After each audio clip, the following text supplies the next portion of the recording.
불교 철학에 보면 안이비설신의 육군과 색성향미촉법, 육경이 나옵니다. 전자는 정보를 받아들이는 내적 창구이고 후자는 외계에서 들어오는 정보의 6갈래를 각각 가리킵니다.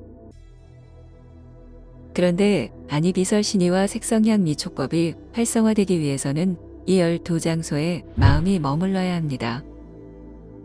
다시 말해 나라는 인식이 자리해야 그것들이 제 기능을 발휘하게 됩니다. 나라는 것이 정보의 기준이 되고 나라는 것이 정보를 분류하고 나라는 것이 정보를 취사해서 활용하게 되니까요. 이것은 적자생존의 생태계에 꼭 필요하지만 반면에 나라는 관념을 고착시켜 생로병사와 번뇌망상의 괴로움을 유발하게 됩니다. 그래서 불교 수행은 예의 없이 12처에 나가 머무르지 않는 방향으로 나아갑니다. 그리고 이것에 성공하면 나가 어디에도 머무르지 않는다는 응무소주의 경지에 이릅니다. 머무름이 없다는 말은 결국 12처에 나가 없는 상태인 것이지요. 마치 허공에 정보창고만 횡하니 뚫려 있는 것처럼 말입니다.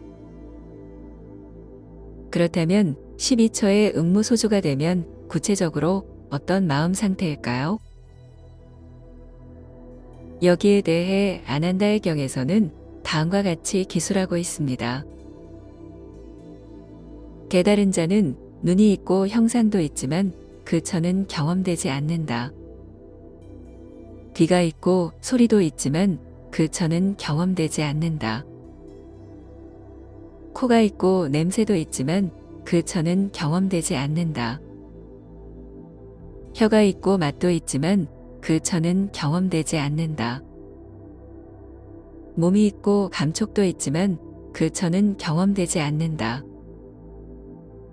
공무변처, 식무변처, 무소유처에 들어 이런 의식을 가진 자도 그 처는 경험되지 않는다. 이상의 얘기를 종합하면 응무소주가 된 상태에서는 정보에 대한 인식은 있지만 나가 없다는 뜻이 됩니다. 가령 어떤 사물을 인식할 때 보는 작용은 있지만 보는 주체가 없는 것입니다. 듣는 작용에 있어서도 듣는 주체로서의 나는 인식되지 않습니다. 이 얘기는 존재는 하지만 나가 없다는 뜻이 됩니다. 한마디로 무아의 상태로 존재하며 다양한 정보활동을 하게 된다는 것입니다. 따라서 어떤 수행자가 나가 있다는 것을 전제로 말하면 깨달은 것이 아니라는 결론에 이릅니다. 가령 누군가 불성을 봤다. 내가 곧 붓다이다. 내가 알고 보니 조물주였다라고 말하면 깨달은 것이 아니라는 얘기입니다. 왜냐하면 이런 얘기들은 주체로서의 나가 개입되어 결과적으로 무아가 아니기 때문입니다. 그런데 이런 주장엔 논리적 어폐가 있습니다. 나를 인식하든 인식하지 않든 존재하면 나가 있기 마련이니까요. 나를 느끼지 못해 무아의 상태로 있더라도 나가 있는 건 분명합니다. 그래서 나를 인식하지 않고 순수하게 존재만 하는 의식을 가리켜 참나, 불성, 본성 등의 이름을 가져다 붙이게 됩니다. 이렇게 되면 무아와 참나가 같은 개념이 됩니다. 결국 수행자들은 당면한 나의 문제를 나의 머무름을 소멸시키는 방식으로 풀었습니다. 나를 없애고 남게 되는 인식작용, 다시 말해 바탕에 남는 순수의식을 깨달음으로 연결한 것입니다. 이렇게 되면 나의 머무름이 없어 무아가 되고 동시에 순수의식만 남아 참나가 됩니다. 허망하게 소멸되지 않으면서도 열반의 상태에서 영원히 존재할 수 있게 된 것이지요. 그렇다면 진짜로 깨달은 사람은 무아의 상태에서 정보에 대한 인식만 하게 될까요? 다시 말해 나에 대한 관념이 사라지고 오로지 관찰하는 기능만 남는 걸까요? 창조주가 삼라만상을 굽어보는 것처럼 말입니다. 사실 나가 없이 인식만 한다면 그것이 열반이고 해탈일 것입니다. 나가 있음으로써 번뇌망상과 생로병사가 발생하는 것이니까요. 그런데 마약을 해도 그런 비슷한 현상을 경험하게 됩니다.